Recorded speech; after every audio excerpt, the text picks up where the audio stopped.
Okay. Welcome to Podcastina. Ben Lesser, thank you so much for being here. How are you? My pleasure. Um, I was born in Kraków, Poland, a beautiful city, and we lived in a beautiful three-story apartment house. One early in the morning, let me introduce my parents first. Yes, please. We were a family of seven. My father, mother, my sister, my brother, uh, two brothers were both slaughtered. All the pictures that you see here, no one survived. Everybody in this picture was slaughtered by the Nazis. All right. We lived and my father's business was wine and syrup. He had a wine and syrup manufacturing. He also had a chocolate factory. He was the first one to manufacture chocolate-covered wafers, something similar to Kit Kat, only the shape of little animals, rabbits, bears, with tinfoil on it. Every time my father would come home from the business, we searched his pockets and he always had some goodies in there. And we lived in this building that you see, a three-story building. This window here, the third window from the gate, was my bedroom apartment in the apartment. This was our apartment. On the other side of the gate, these two windows, was another Jewish couple, a young couple. They had two daughters younger than I, and the mother gave birth to an infant little boy 2 months earlier. One early in the morning, the whole building started to shake and rattle. So we ran to the window to see what was going on. And we saw tanks were rolling down the street. Following the tanks, there were half tracks. And every few steps, a soldier would jump out of the half track, get on the sidewalk. And this is how they occupied the city. There was no fighting. Following them, there were the Wehrmacht with their shiny black boots and their goose steps. It was quite impressionable for a 10-and-a-half-year-old kid. That was my age at the time. And as soon as they passed, my father called us kids into the dining room, set us down in chairs. He said to us, okay, from this moment on, there are no more kids. You are all adults. You will obey, you will listen, no backtalk. And this is how we grew up overnight.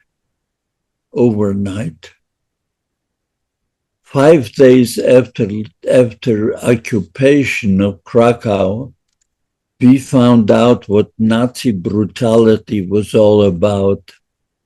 A truck pulls up to the gate early in the morning, 5 a.m., full of soldiers, and they banged on the gate and the super came running out. What's going on? All they wanted to know is where the Jewish people lived. And he was quick to oblige. He showed our apartment and our neighbor's apartment.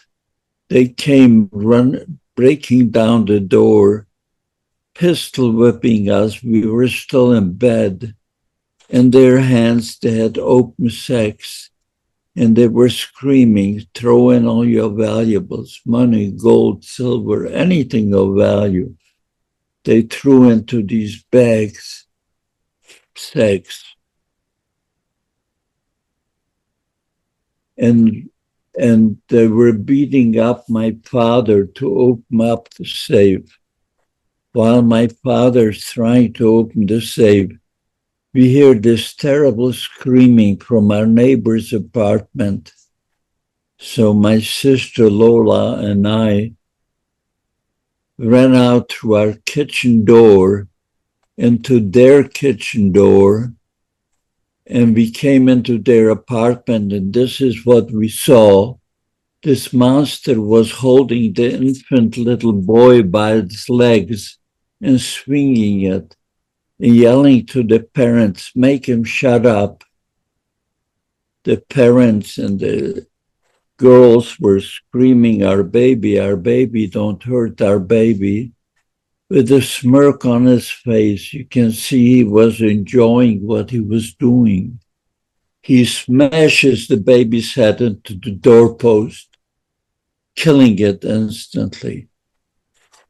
It's a memories that won't leave me. Day and night, I see that screaming baby in that sudden silence and what came out of his head. My God.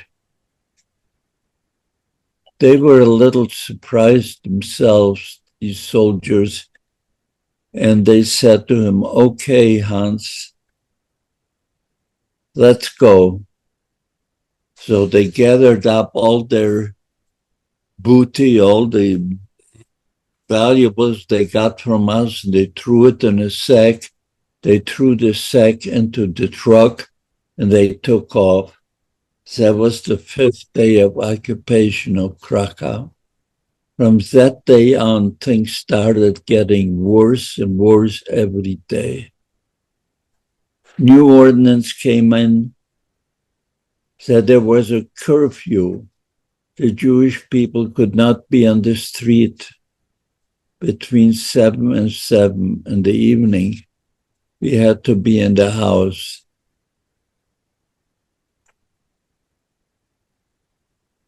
New ordinances, Star of David on each arm. You had to have a Star of David.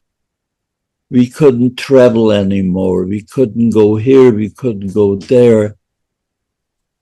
And one day a new ordinance came in, said the Jewish people may no longer reside in Krakow. But they gave us a choice. If you wanted to stay in Krakow, you had to go into a ghetto. I hope you know what a ghetto is. Terrible place. Mhm. Or you can, the choice was you can go in the ghetto, or you can go into a small community outside of Krakow, but you can't live in the city. Well, my father was preparing to go to the ghetto. His whole family, numbering over 200, all went into the ghetto. While my father is packing, a young man walks up to him by the name of Michael Lieber. He says, Mr. Lesser, you know how I feel about your daughter Lola. I love her. Someday I'd love to marry her. Do me a favor, come to the same communities that my parents are going and I am going to move to. Call the community is called Niepolomice.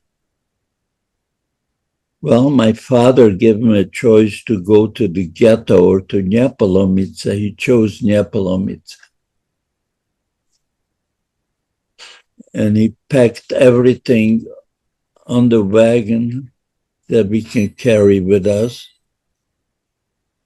We were not allowed to take any furniture or anything more than we can just pick up and put in the wagon. Anyway,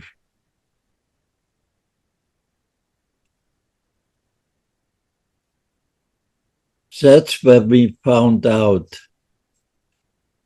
said my father had saved up $1,000 for a rainy day. He taped the money into a religious book between the pages, and he put it in a sack full of other books. Of course, the businesses were confiscated. Everything was taken away. But he had $1,000 saved up for a rainy day. And we're leaving Krakow. An hour outside the city, we're being stopped. Halt! Two husky Nazis jump on the wagon. All they wanted to know, do we have any Jewish literature, books? And they saw two sacks full of books. They picked them up and heaved it on the side of the road. My sister Lola spoke a beautiful German. She walks up to this Nazi. She says, look, my father is a writer. He wrote his autobiography. Let him keep this one book. He looked at her. Maybe he liked the way she spoke German. He says, okay, I'll give you 5 minutes if you can find it. The whole family climbed on a mountain of books. All these books looked alike. They're brown or black leather bound. And we keep sliding down. After 5 minutes, he chased us away. My father, going to a new community with 6 members of the family. We were 7 in our family, but my oldest sister, Goldie, was visiting her grandparents from my mother's side in Munkac. Munkac was Hungary, and she was stuck there when the war broke out. So she was safe. She was in Hungary. It was a free country.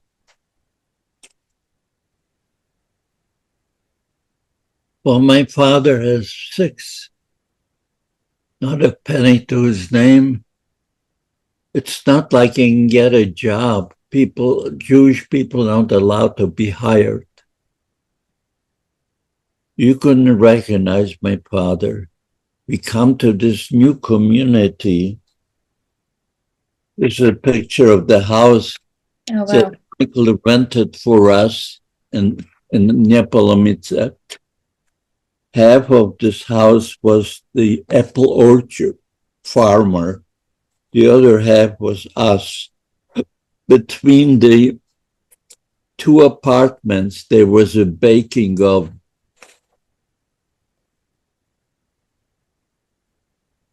A baking oven. People would bake their own bread. When Michael heard what happened to my father, he had no money.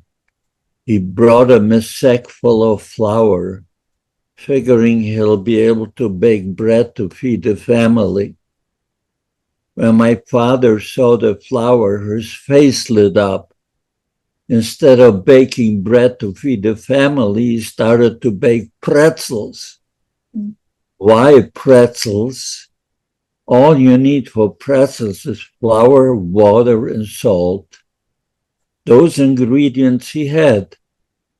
Then he took the pretzels to the neighboring bars and offered it for sale. It was a novelty. They started to buy it. That's how my father became a little baker in that community.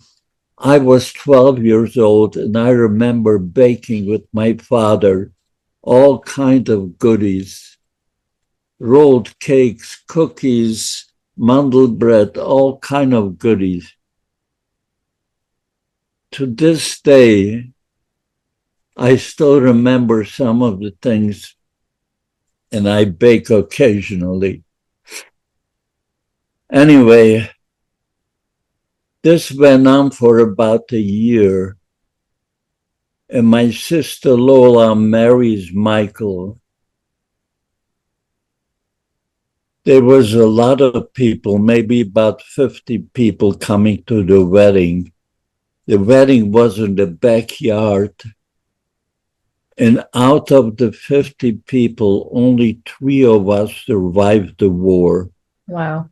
Sister Lola and I and my sister Lola and Michael and I, the 3 of us.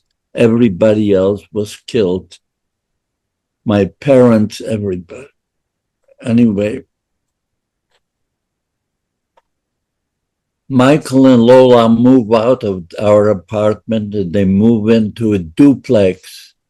One side of the duplex lived the owner of the duplex. The other side was their apartment. One day, the owner happened to be also the mayor of that community. One day he comes home, he says, Michael, Lola, save yourselves. I heard the rumor there is going to be a raid against the Jewish people tonight or tomorrow night. When Michael heard that, he went out, he rented a driver with a buggy, and we snuck out in the middle of the night. We left Nepalomice. The only place we can go was Bochnia, the nearest city. Bochnia had a ghetto.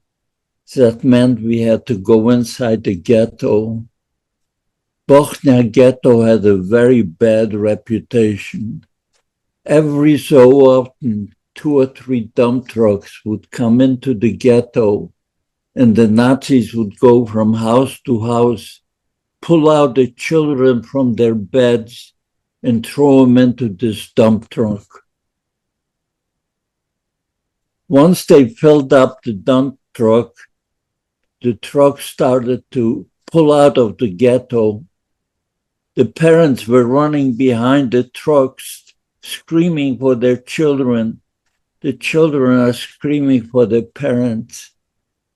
But these cultured people had machine guns at the end of each truck, and they would mow down the parents running behind these trucks. That resonated throughout Europe. Stay away from Bochnia ghetto because of these atrocities.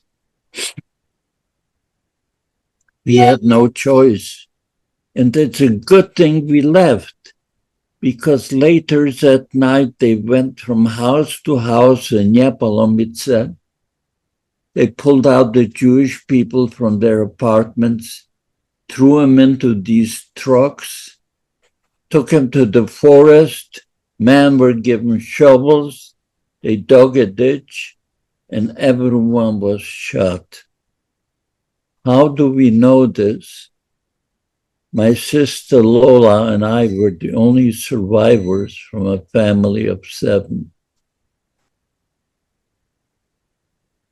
So after the war, we went back to Nepalomice to find out what happened to everybody. The farmers were telling us as they went to the forest to pick mushrooms and berries to sell in the market, they saw these trucks pull in, and they were hiding behind trees, and they saw everything that happened. They said the ground was moving 3 days afterwards.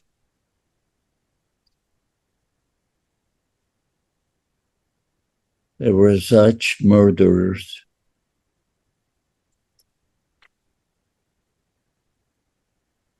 Now we are in Bochnia ghetto. The driver unloads us in the middle of the street. We sit there with our belongings on the street when Michael sees a school buddy by the name of Farber, who happened to be a Jewish policeman inside the ghetto. They had no weapons. All they had was a baton. Their job was to keep order inside the ghetto. And his name is Farber. And Farber says, Michael, what are you doing here? And Michael tells him this story. Farber says, "Don't worry, Michael. I'll find you a place to live." He took Michael, Lola, his family to one place, and they took my father, my mother, me, and my little brother to another room in another house. It was one room, and there were 8 other people in that room. Now we were 12. There were no beds. All we had was straw on the ground, blankets on top of the straw, blankets separating each family, hanging. Everybody in the ghetto had to work. If you didn't work, you didn't receive any rations, you'll die. I was 12, a little over 12, 12 and a half. My job was to work in a uniform factory. I was sewing on buttons on uniforms. It was easy work, only was 13 hours a day, very little sleep and very little food. One day, Farber goes over to Michael and says, "Michael, Lola, save yourself. I heard the rumor there is going to be a raid against the Jewish people, either tonight or tomorrow night." Ever since those trucks would pull into the ghetto and pull out the children from their bed, every house and every apartment had a hiding place. They called those places bunkers.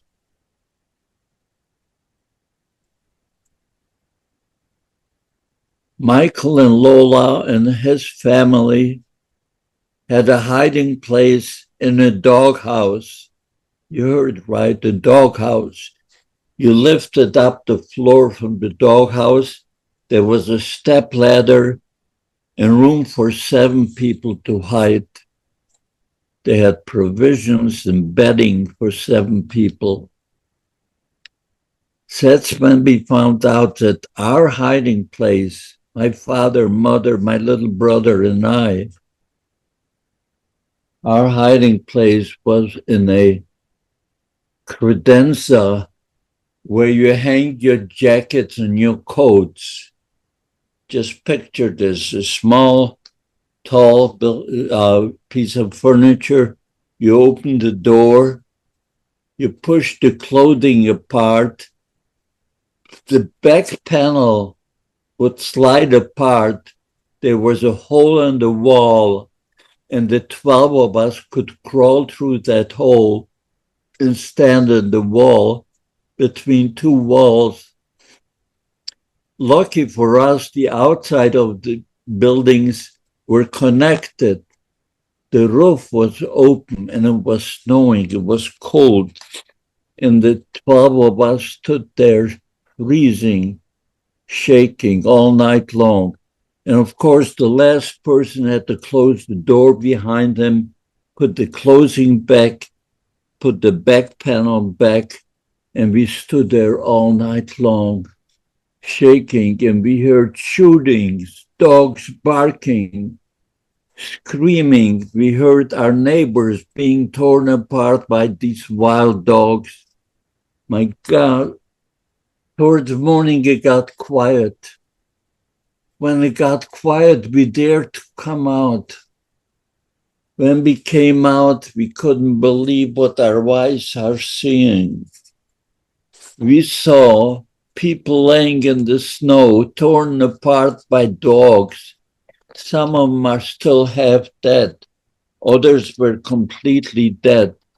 And there were people going around in push carts and picking up these bodies and pieces of bodies and putting them on these push carts and taking them to the ghetto square, piling them up as high as they could. these cultured people would come with gasoline cans, pour gasoline over these dead bodies, and some of them were half dead. Start a Bochnia ghetto bonfire, a human bonfire in Bochnia ghetto. Do I have to tell you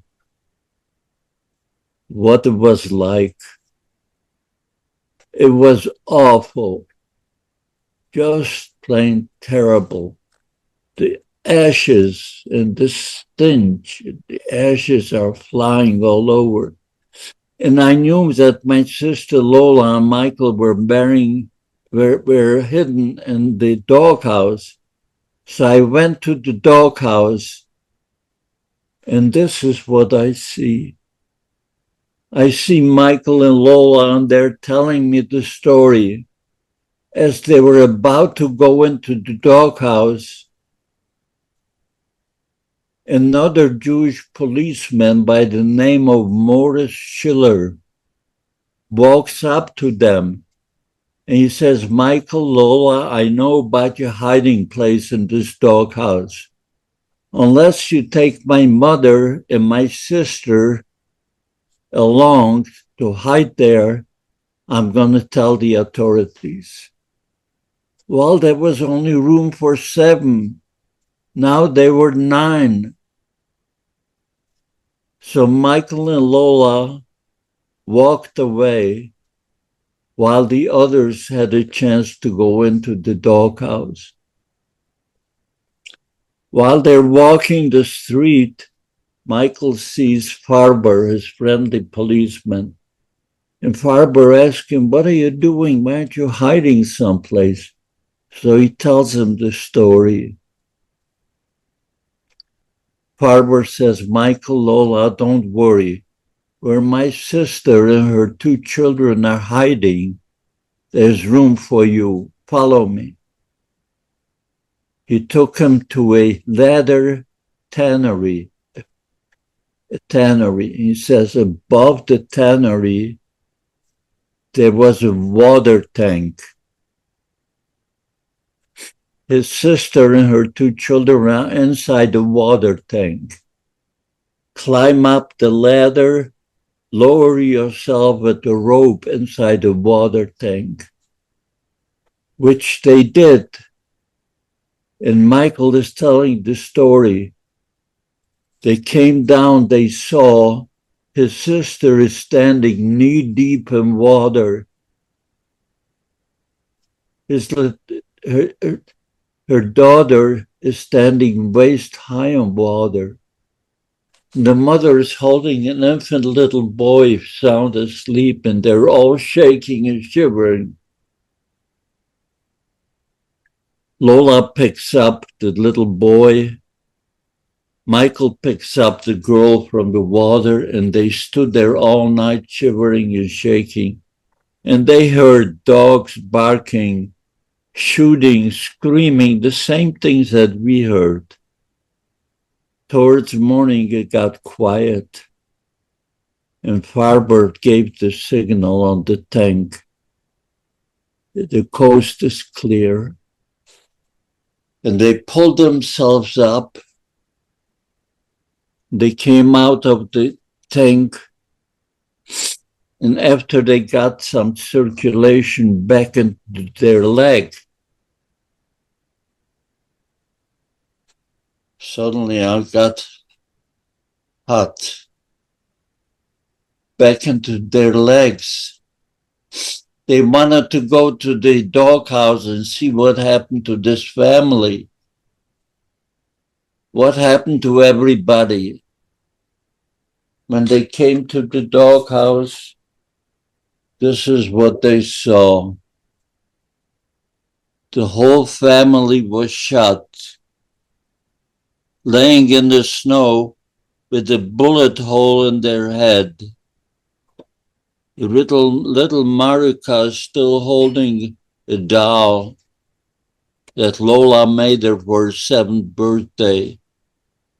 So Lola started to scream. And Michael stopped her. He says, they may still be burning bodies. They're going to hear you. Then it's all over. And with a quelched cry, they knew what they had to do. They had to go see. You see, according to the Jewish religion, you're supposed to bury your loved ones within 12 or 24 hours. So Michael and Lola went out and they found a rickety wheelbarrow. They put the whole family on the wheelbarrow and they were taking them to the cemetery up the hill. At the cemetery, Michael finds a shovel. He dug a ditch. He put the whole family. He put the family into the burial. When suddenly Morris Schiller walks up. He says it wasn't my fault, and it wasn't his fault, because his own mother and his own sister were killed too. However, he says, the graves that you just dug for your family, you're going to have to take them out. I want that grave for my mother and my sister. Well, Lola started to cry, and Michael says, Lolo, he's got the power over us. They had to take everybody out. Put them back on the wheelbarrow, take them to another spot and bury them there. While this is going on, they hear a Jeep is coming up the hill and they stopped at the cemetery gate. Two husky Nazis jump out and they yell, Morris Schiller, Morris Schiller. He walks up to them, Jawohl, here I am. They pull out the revolver and they shot him. This is what they did to people who have seen too much. They don't want to leave any witnesses. And then they went down the hill again with the Jeep. Michael and Lola, holding each other, went down to their apartment crying. Now, to tell you the story, what happened next. We were all able to get out of the ghetto, and we took 5 people with us. That's a beautiful story that you have to read my book. It's too long. I don't have the strength anymore to talk. It's a beautiful story. You have to read my book. What is the name of your book? You see it?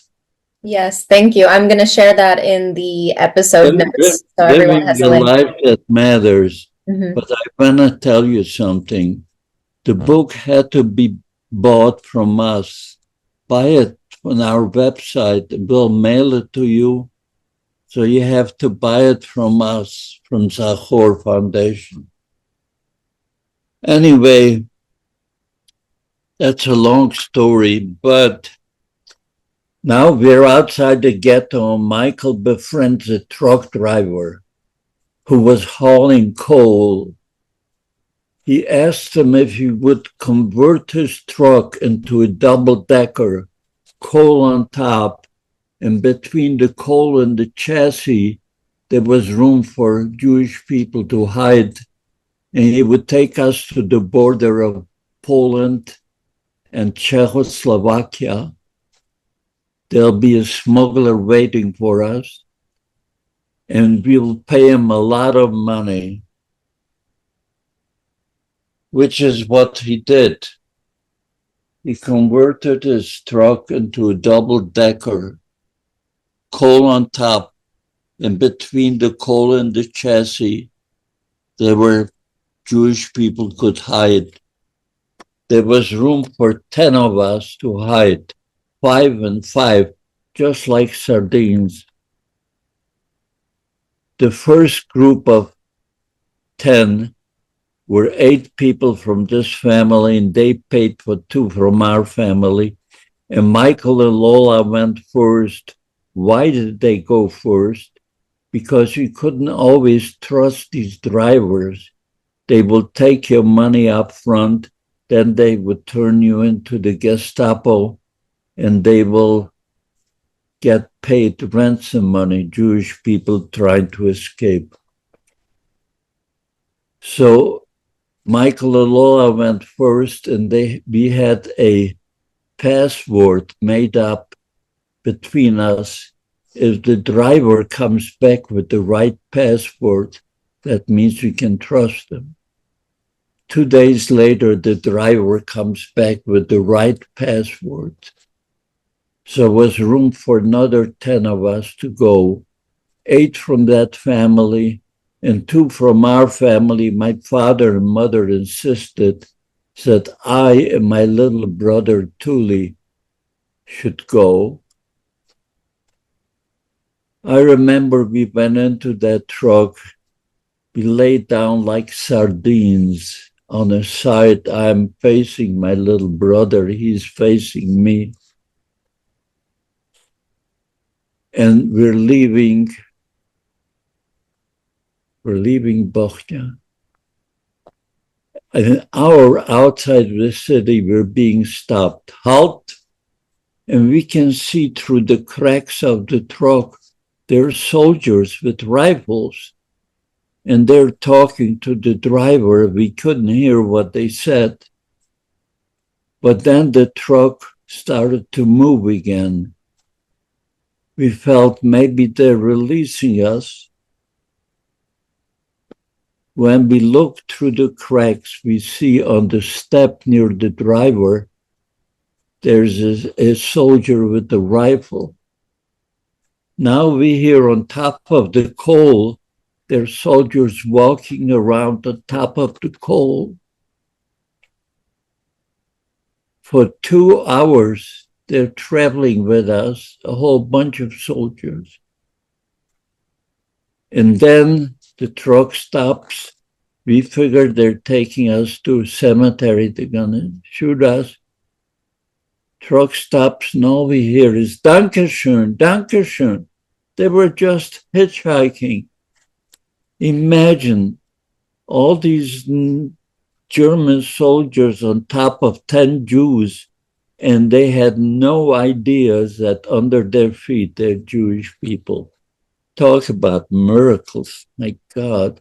Your anxiety in that moment, I can't imagine, for 2 hours just waiting to get caught.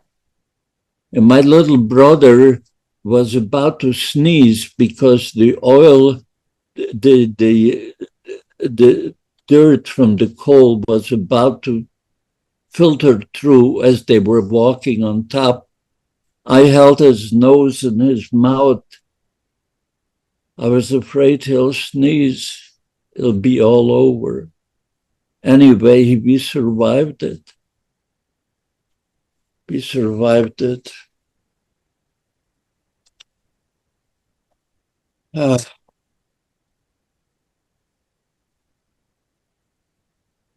He drives up to the forest, and it's nighttime. The driver tells us to get out of the truck. He says, walk into the forest about 300 yards. You'll see a tool shed. Inside the tool shed, there is the smuggler. He's waiting for you. Sure enough, we walked in there, and the smuggler was waiting for us.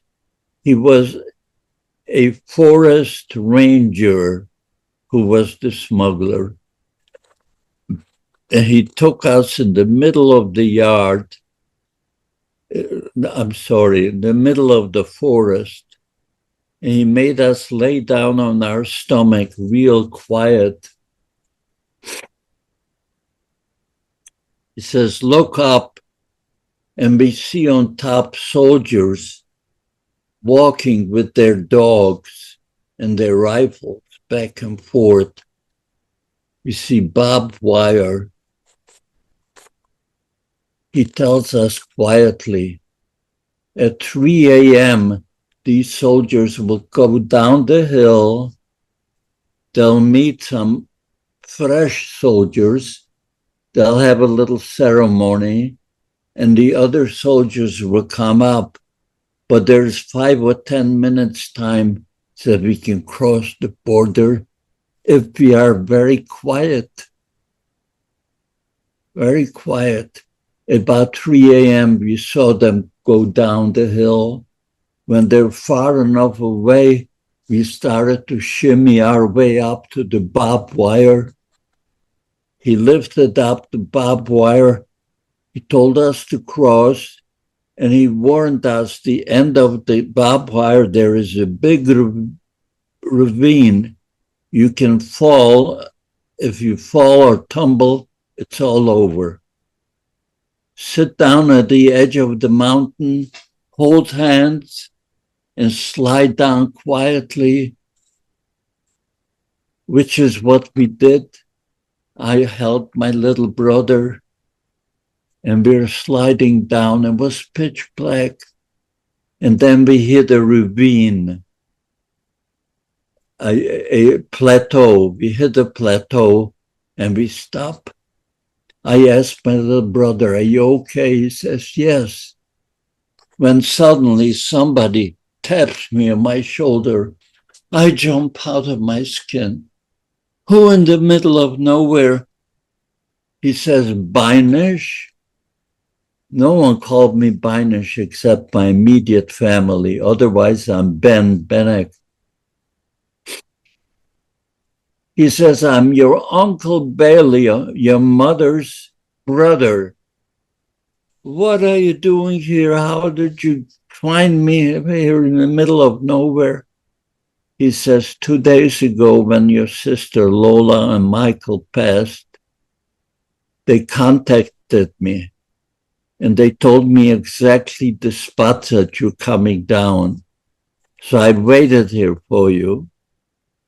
Now, to tell you the story again, how we had to cross the border between Czechoslovakia and Hungary is too long of a story. I'll just tell you, yes, we are now in Hungary, in Budapest, and we meet my sister, Lola, and Michael. We embrace and we went out for lunch. We had to go to jail because in order to become legalized in Hungary, we had to go in jail because we were minors. My uncle would vouch for us, and then they would release us to my uncle. And once they release us, we are legal in Hungary, which is what we did. You know, I'm telling you the story. It wasn't so simple being in jail, believe me. Now, we're boarding a train and we're going to Munkac. Munkac was the city where my oldest sister is waiting for me. Goldie is waiting for me. My uncles, my cousins, my grandparents from my mother's side, everybody was waiting for us. We arrived there in the morning, a big reunion. And my uncle invites me and my little brother to stay in his house. He was a wealthy man. He had a yardage goods store. He would sell yardage for suits and dresses. And above the store, he had his house. So he invited us to stay there. And we stayed there. In Hungary, life was going on like there was never anything happening in the world. People going to proms and weddings and bar mitzvahs, and don't ask. And we are waiting for my father and mother to come in the next transport. They never arrived.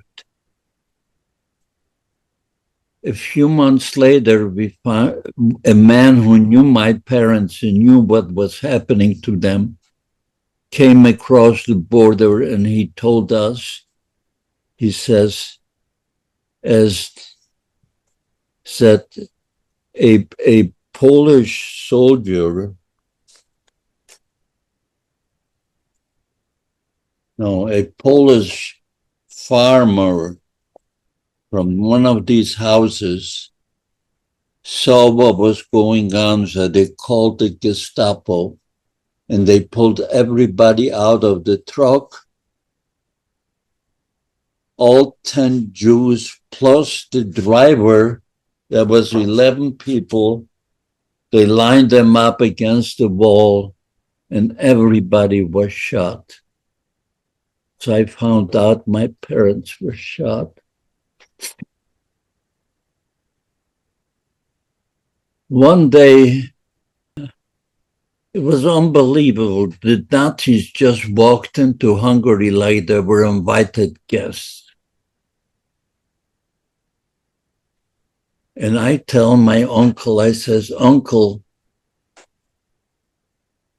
they'll take all your money, all your store, everything away from you. It would make sense if you converted some of your diamonds.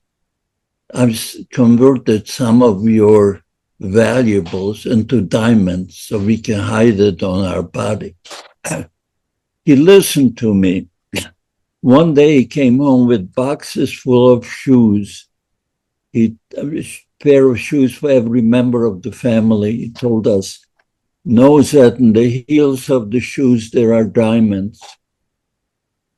He gave us all these shoes. Within 2 months' time, the Nazis were shuttling Jewish people to the death camps. We don't know that. All they were telling us is that Germany needed workers. Able-bodied men and women will be working in Germany. You'll be relocated to Germany. Men and women will be working. Children will be schooled. Older people will be cared for. And most people believed it. Bring along all your valuables that you can carry, but leave everything behind. Anyone found hiding will be shot. They lined us up. They marched us out to a bunch of cattle cars near the railroad station. They lined us up, 82 cattle car. And while we're waiting to get in the cattle car, two men walk up on a stretcher and they set down the stretcher next to my feet. I see a woman all torn apart, the face torn apart, bloodied. And I took a good look at her. It was my sister Goldie. I says, Goldie, what happened to you? She says she tried to escape and she went as far as the railroad station when a Hungarian gendarme who went to school with her recognized her. He turned her into the SS. They beat her to a pulp. Now they're ordering us to get into this cattle car. 82 cattle car. Wouldn't be so bad if it were not for the fact that everybody had a bundle. Now it was so tight that if somebody wanted to sit down, someone else had to stand up. Inside the cattle car, there were 2 buckets of water. Once the water was gone, there were no sanitary facilities, no toilets. 80 people, imagine, 1 day, 2 days, 3 days, no toilet. So they used those buckets. Pretty soon the buckets were overflowing. We were now happy we had bundles to sit on the bundles instead of the floor with all that human waste. Do I have to tell you what it was like? After 3 days and 3 nights, we arrived to a place called Auschwitz. Auschwitz was Polish for Auschwitz. We don't know that. We never heard of Auschwitz or an Auschwitz. The train didn't stop at the station, but it keeps going. And it got into a gate, and we see on top of the gate, it says, Arbeit macht frei. Labor gives you freedom. That's the gates of Auschwitz. We don't know that. The train stood there a couple hours, then it moves again for 3 more kilometers. And it stopped at a place called Birkenau. Birkenau was part of Auschwitz. Birkenau was where most of the killing was done. But we don't know where we are. The train stops. It was still nighttime. And the doors open up and they yell in different languages. Leave all your belonging where it is. Don't pick anything up. Women and children to the right, men to the left. Well, I was 15 and a half years old. I could have gone with my sister, my little brother. I decided to go with a man, my uncle, my cousin. Why? The only reason I felt that if this is a labor camp, they want you to labor. If you labor, they'll feed you better. That was the only reason. But that was a miracle because my sister, my little brother went directly to the gas chambers. Had I gone with them, I wouldn't be here to talk about it. Galina. Anyway, we are now in Birkenau, Auschwitz-Birkenau. We're walking slow. And this is a funny place because we see ashes are flying all over. And we see those chimneys with flames shooting out of them. The man in front of me were saying, those must be smelting factory. This is probably where we will be working. Little did they know that's our dear departed ones. They're burning our loved ones. Galina? Yes. Do I have more time? You do, yes. You're lucky. You're gonna hear almost my whole story.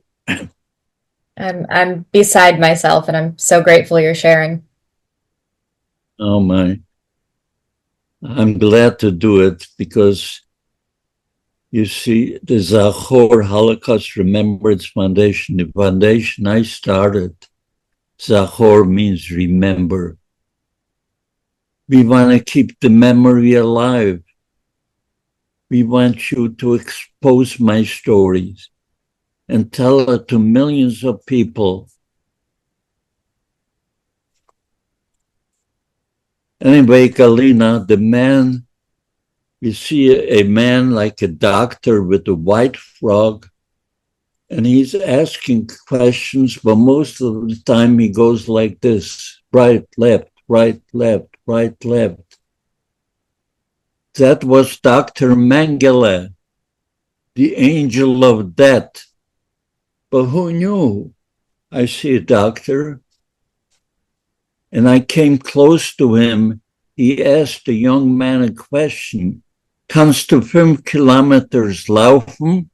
can you run 5 kilometers or would you rather go by truck? He said he would rather go by truck. He had a bad knee. Poor soul, not realizing they sent him to the right, which was to be killed.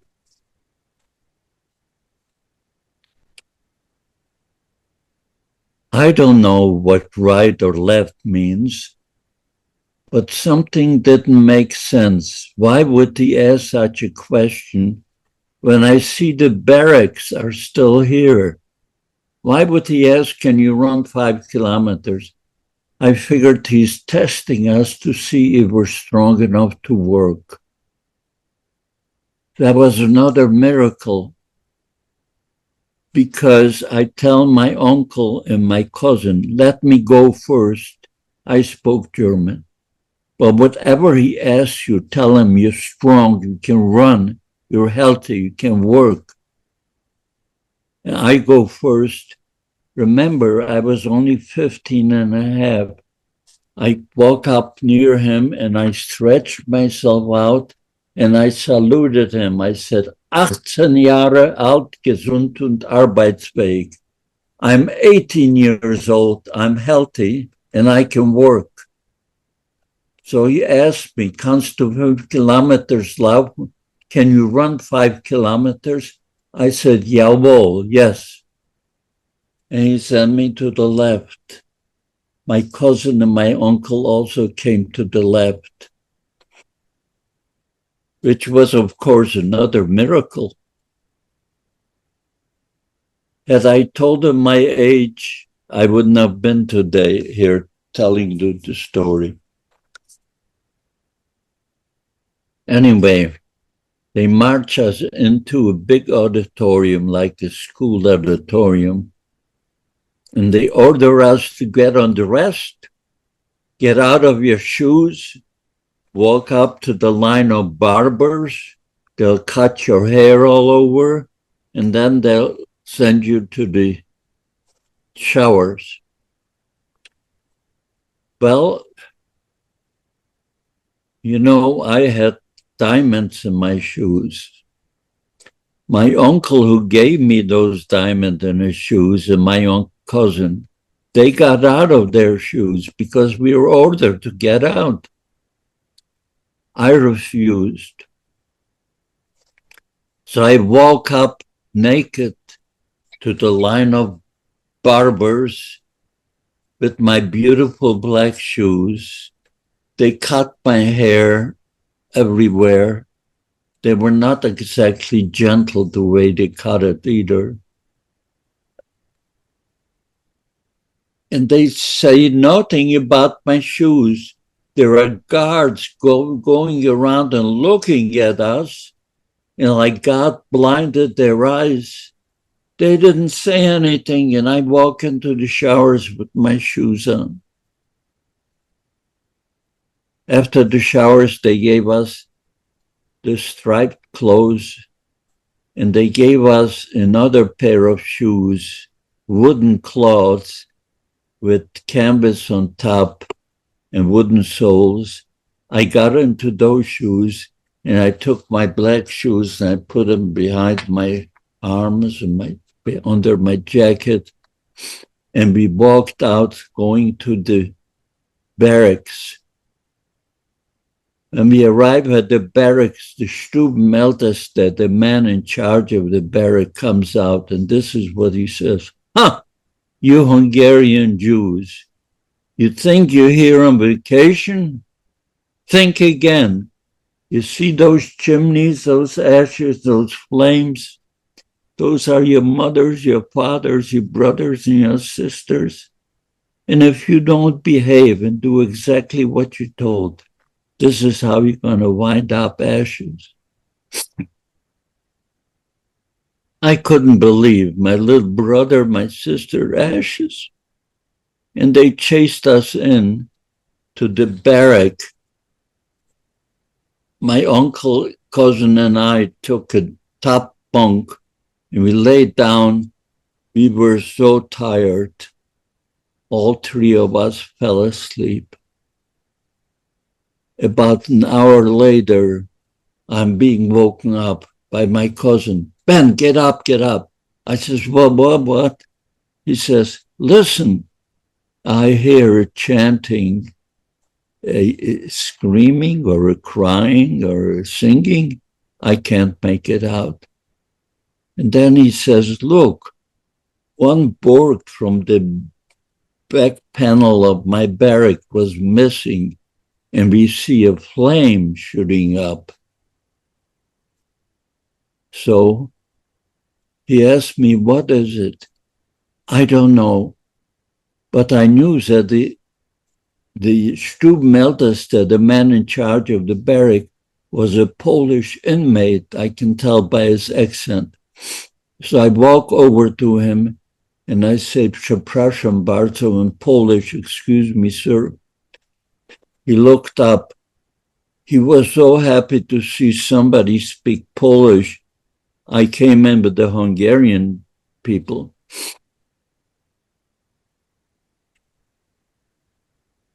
So I wanted to know what's going on here. He couldn't stop telling me things I even didn't want to hear. He was telling me, he says, 3 months before Hungary was ever occupied by the Germans, we here in Auschwitz knew that it would happen because they made us dig ditches for the influx of the Hungarian Jews. They knew they would come in so fast and furious, trainloads, that the crematorium is not going to be able to handle everybody. So they had 3 fiery pits in Auschwitz. And he was telling me how long it takes to kill a person in the gas chamber, a half hour, but they couldn't give you a half hour. After 15 minutes, they saw everybody was laying on the floor. They opened the doors and aired it out. 15 minutes, the Sonderkommando came in. They pulled out all these bodies, cut their hair, pulled out the gold teeth, checked their body, and put them on gurneys, 5 on a gurney rope with the rope around them, pushed them on the tracks to the crematorium. But this was too slow of a process. Now they had trucks. They were throwing these half-dead bodies into the trucks. And the children who they would not allow to go into the gas chamber to take up too much room from the mother, they pulled them away by the door. Those live children they were throwing on top of the trucks, on top of these dead bodies, half-dead bodies. And they were taking him to the fiery pits. I made a big mistake. I didn't believe in what he was telling me. So I went out. It was nighttime behind my barrack, and I went through to the barrack in front of me.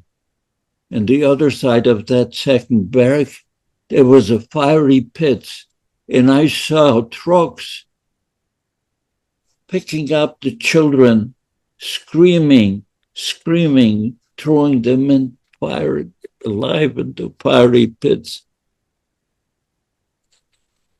It won't leave my mind. I always see this picture day and night throughout all these years. I can't forget it. So that was the mistake I made. I should have believed him. Oh, sorry. What we went through 2 weeks in Auschwitz is something unbelievable. And it was one miracle after another. Every day there was a miracle that you survived. We had to stand in Appell every morning naked, and they counted us, and they had these soldiers go around and look at us. If you were too skinny to work, they pulled you out and sent you to the gas chambers. They called it selections. That was every morning. We never knew if we would survive that day. After 2 weeks, they put us in trucks and they took us to a labor camp called Durnhau. Durnhau was a rock quarry. As they dynamited the mountain, boulders were coming down from, and we had sledgehammers. We had to break manageable pieces from these boulders and throw them into mining carts, run it down the hill where they had grinding machines to make gravel out of it, then push those mining carts back up the tracks. It was back-breaking work, and I didn't think that my uncle is going to survive that. So I bribed the kitchen chef with my diamonds in my shoes to give my uncle a job in the kitchen. He took my diamonds and he gave my uncle a job in the kitchen. It got a little easier on us because my uncle could eat in the kitchen. He couldn't walk out with any food because they searched him. But his ration he shared with me and his son. So it got a little easier on us. Every evening when you came home from work, you had to line up in the camp, rows of 5, and they would count you, and then they would dismiss you. You would go for your rations and go into your barrack. One day we come home in the evening, they count and they count and they count. And the commandant comes down with his Fräulein. He says, I'm going to teach the Schweinhund a lesson they'll never forget. What happened? 3 inmates escaped. And because of this, he ordered his henchmen to pull out every 10th person in line to receive 25 lashes. Well, as they're counting every 10th person, my uncle, who was in front of me, I could see he would be a 10. I push him behind me, and I took his place. Number 10, I took his place. In the middle of the yard, they brought down hardwood stakes about 1 by 1, about 2.5 feet long. And they brought down a sawhorse. You know what a sawhorse is? I don't. 2 sawhorses, you put a log of wood on it to cut it. It's like a triangle. It has 4 legs, 2 by 4s, and there was a 2 by 4 on top, and you put a log of wood to cut it. That's called a sawhorse. So you don't know, you know what it is now? Now I do, yes, thank you. Okay. So they brought down a sawhorse, and this is what they ordered us to do. Stand in front of the sawhorse, tiptoe, bend over, but your stomach cannot touch the 2 by 4 on top of the sawhorse. Your heel cannot touch the ground. You have to tiptoe.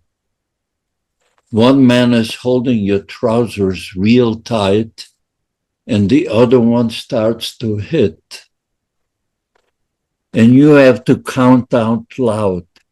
If you miscount it, it starts from 1 again. If your heel touches the ground, it starts from 1 again. Your stomach touches the 2 by 4, starts from 1 again. I was number 4. There were 3 inmates ahead of me. The first one goes up. He miscounted, starts again and again, and finally he falls. When he falls, the commandant goes over, kicks him in the face, get up. He couldn't. He pulls out a revolver and he shoots him right in the temple. They push him aside. Number 2 goes up. Yeah, right after they push him aside, his girlfriend walks up to him, gives him a hug and a kiss, like he just performed the heroic act. He killed a man.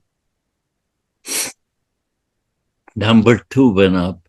He too miscounted, touched the floor, touched the 2x4. Again and again, he falls. The commandant goes over, kicks him in the face, get up, couldn't. He shoots him. So we have 2 dead bodies. Number 3 goes up. He was a little younger, and he too touched the ground. He miscounted again and again. He screams out, "Please have mercy on me. Don't kill me." So the commandant says, "Then stand up, come over here and face me." The poor guy stood up, made 2 steps. His knees gave out from under him and he falls. The minute he falls, the commandant kicks him in the face, "Get up." He couldn't. He shoots him right in the temple. We have 3 dead bodies, and Ben Lesser is next in line. All I can tell you, Galina, is I must have somehow gotten out of my mind. I walk up to the sawhorse, tiptoe, bend over without talking to 2x4, and I say to myself, "Okay, Ben, this is it. If you want to live another 20 minutes, a half hour, you better do exactly what you're told." I don't know what happened to me. I walk up, tiptoe. One man is pulling my trouser and they start to hit. I yell out, "Eins, zwei, drei, vier, fünf." Finally, 20, 21, 22, 23, 24, 25. I made it. You can hear a pin drop in the whole camp because no one believed that anyone could survive this. I didn't believe it myself. The man who was holding my trousers tight tells me in Yiddish, "Go over and thank the commandant." I stand up, walk over to him. Blood is running down my legs. I salute him and I say, "Danke schön, Herr Kommandant."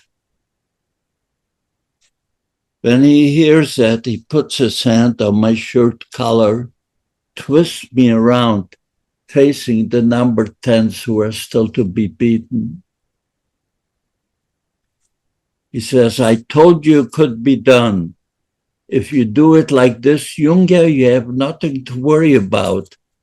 While this is going on, there's a commotion at the gate. They caught those 3 inmates and they're pulling them in, bloodied. You couldn't recognize them." When the commandant saw that, just like a child gets sick of a toy and throws it away, the commandant told all of us, number 10, to go back in our lines, original lines.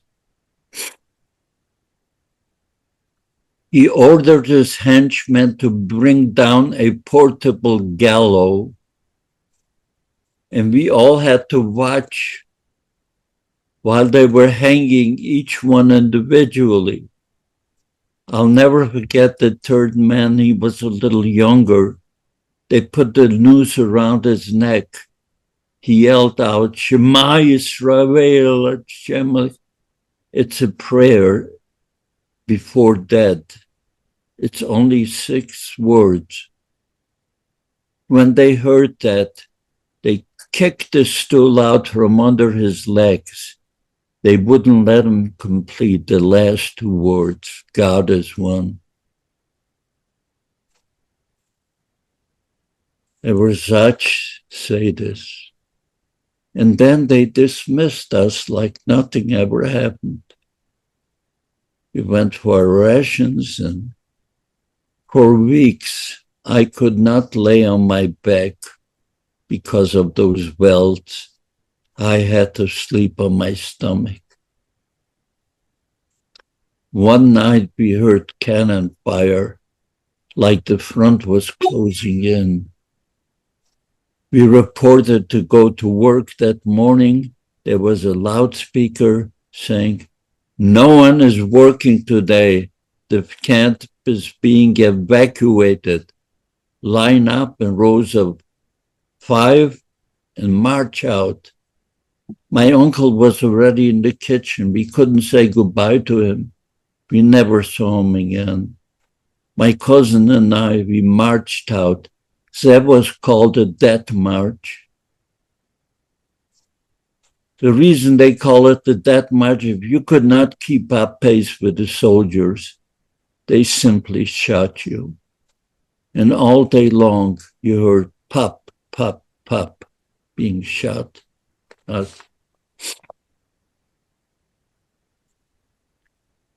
In my book, you're going to see that I say that we marched in the death march 3 or 4 weeks. I didn't remember. We were like zombies, just walking. We didn't know day or night. But recently we had a German professor who read my book in Germany contact my daughter Gail, and he says, he read my father's book.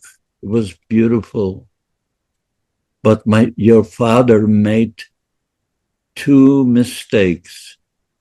One mistake is, he says, he marched on the death march 3 or 4 weeks.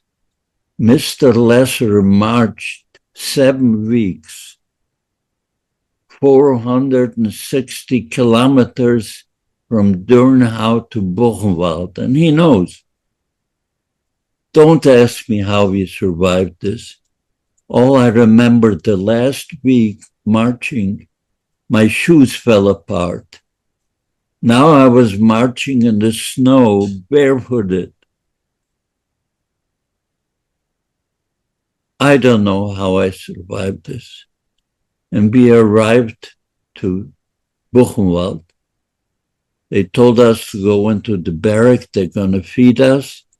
You're going to take a shower. They're going to give you fresh clothes.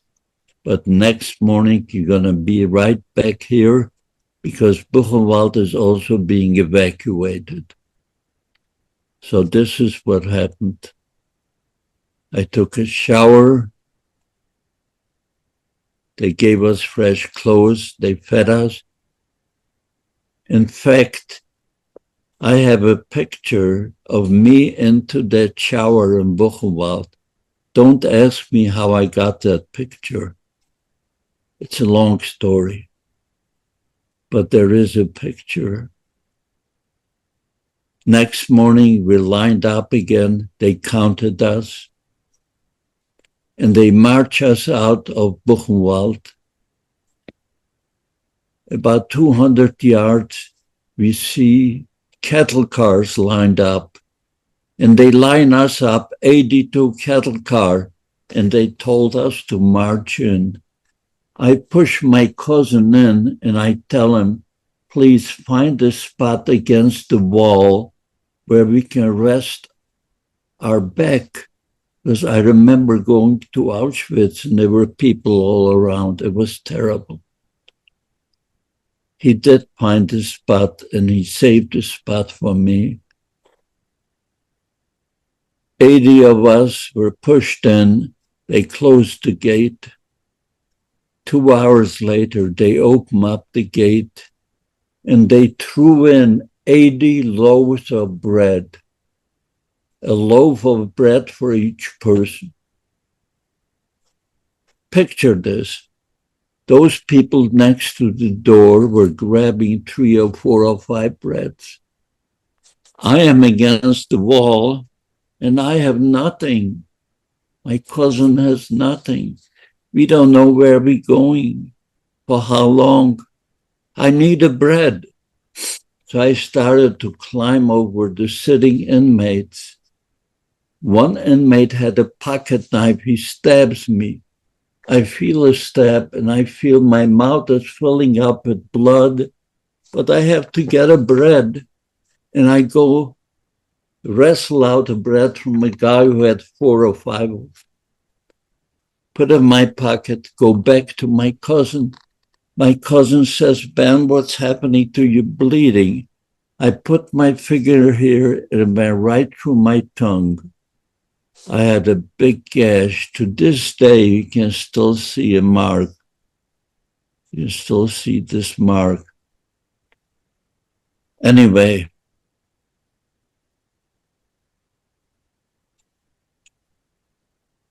that bread lasted out 2 weeks. I rationed it between my cousin and I the size of a half an egg for each of us every midnight.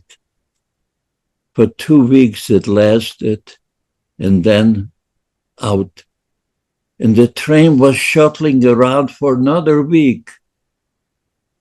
3 weeks. Everybody around me is dead. Everybody is dying. Finally, we arrive at a place called Dachau. The train stops and they open the gate. They said, anyone who can walk out, walk over the tracks into the gate of Dachau. Well, out of the 80 of us in the cattle car, only 4 of us walked out. Wow. I, my cousin, and 2 other people. 76 people dead in the cattle car. It turns out my other mistakes that this professor told me was, I said that in my book that there were 3,000 people in that train going from Buchenwald to Dachau. He says, in that train were 6,906 people, almost 7,000 people. And he knew. And only 18 of us walked out in Dachau from 7,000. Can you picture this? They chased, I remember coming out, when we came out of the cattle car, the night before it was raining and there was water still in the tracks. So we fell down licking the water in the track. They chased us away. And they chased us in. And we see a mountain of bodies inside Dachau. It turns out that they didn't have time to burn all the bodies. They didn't have time to burn all the bodies. So they piled them up as high as they could. They ran out of coal to burn the bodies. And they put me and my cousin in a barrack right next to these bodies. On the floor, they leave us. The inmates felt sorry for us. They gave us a little water. 1 day, 2 days.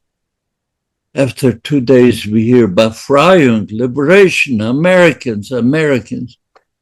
I tell my cousin, let's go take a look what's happening.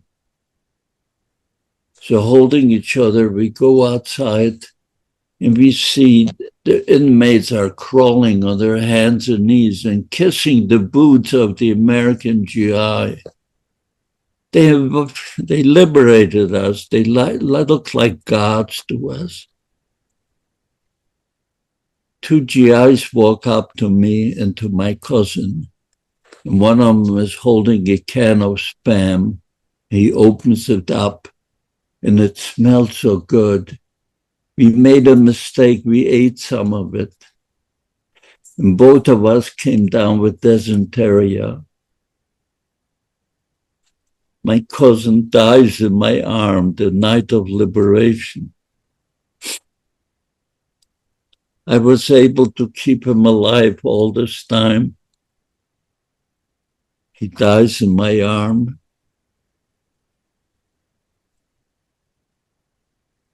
And I talked to him. I wouldn't let him go. And finally, they saw that. They took him away. So I followed. I wanted to know, where are you taking him? My knees gave out from under me, and I fell. So they pushed me against the wall. About 2 hours later, a nicely dressed man walks up to me in a broken German.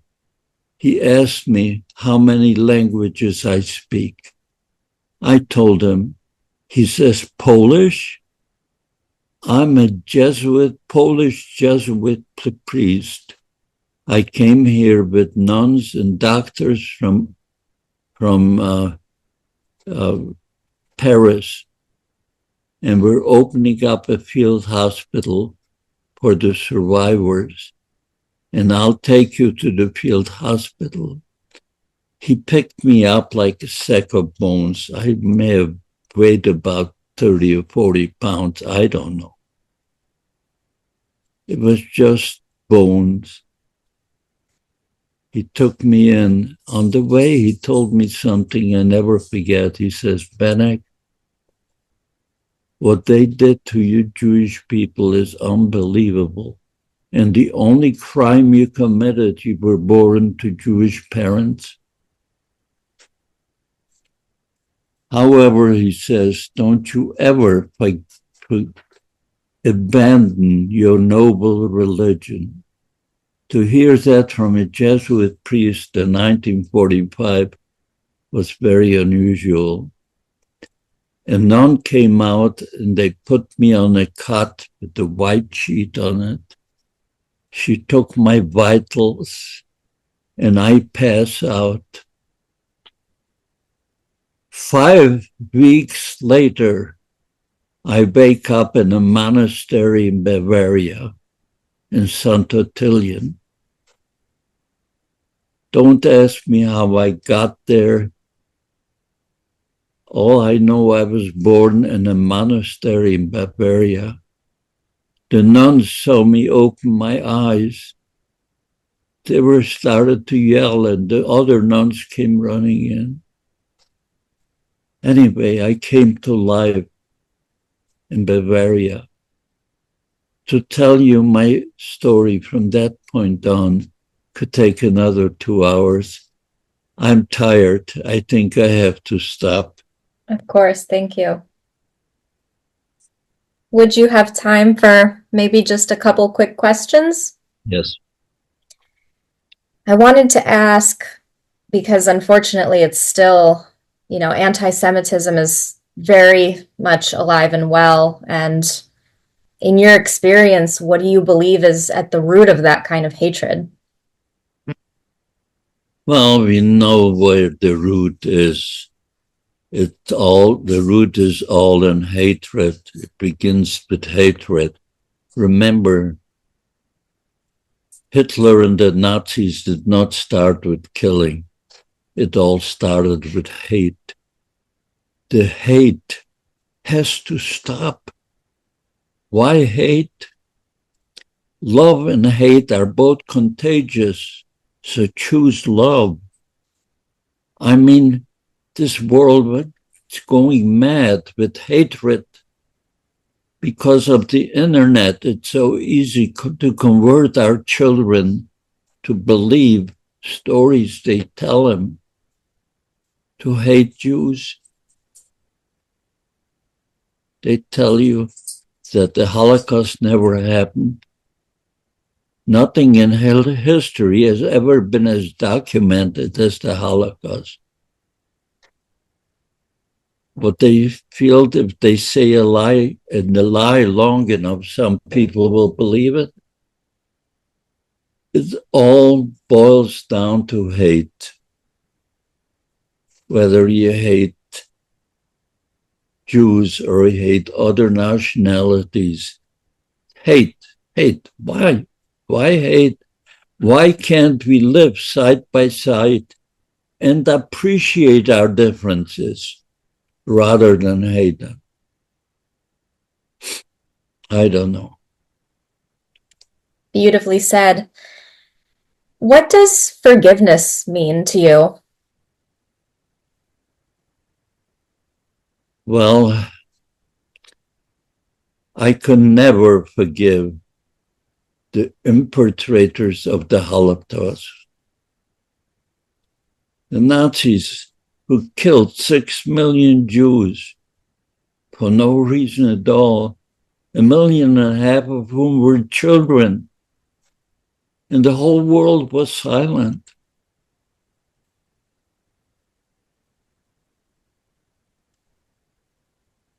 What can I tell you? It all boils down to hate. The hatred has to stop. And this is why the Zachor Holocaust Remembrance Foundation, why I started my website. And you know, we have a curriculum that I wrote and with help with some teachers. The only curriculum written by a Holocaust survivor on our website.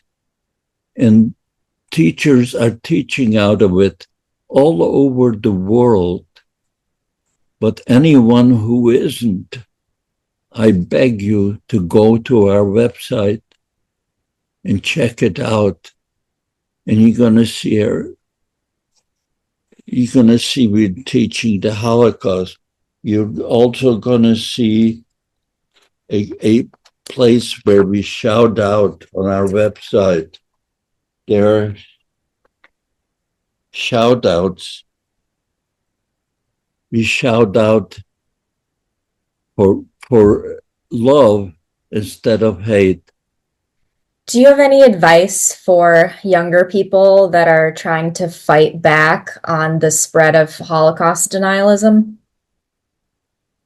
Only advice I can give them is education. Very important education, but the right education, nothing that makes you hate. Education is full of wonders and love. Love thy neighbor. Why hate?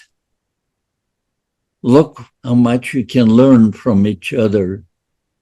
Don't listen to those instigators on the internet. They're all Nazis. They want you to hate just like they are. Don't believe it. Don't do it. Don't do it. How prevalent anti-Semitism still is? Would you say you feel safe today? Well, here in America, yes. I don't know about the rest of the world. In America, I feel pretty safe because we have a constitution. But there are times when I go to a temple that I am concerned.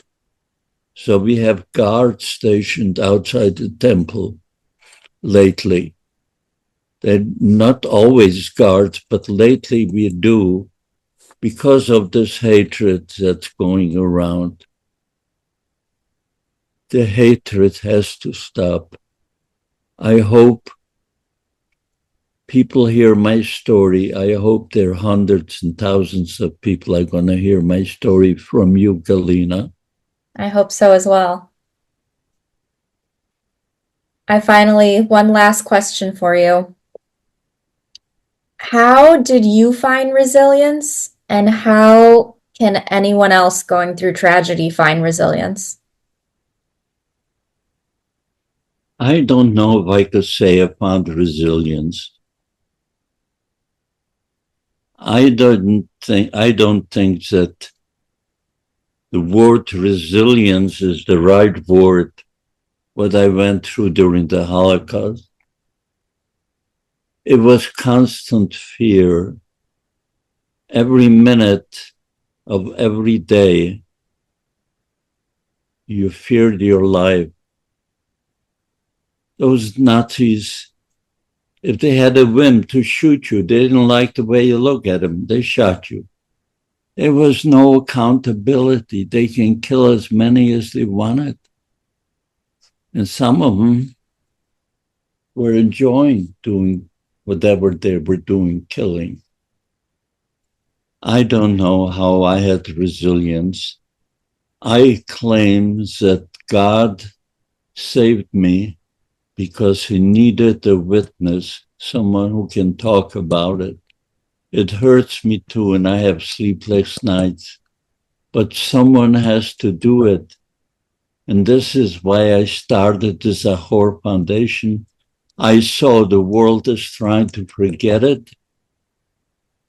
With all the anti-Semitism going on, I hope people listen to my story and read my book, because it's the truth. Every word of it is truth.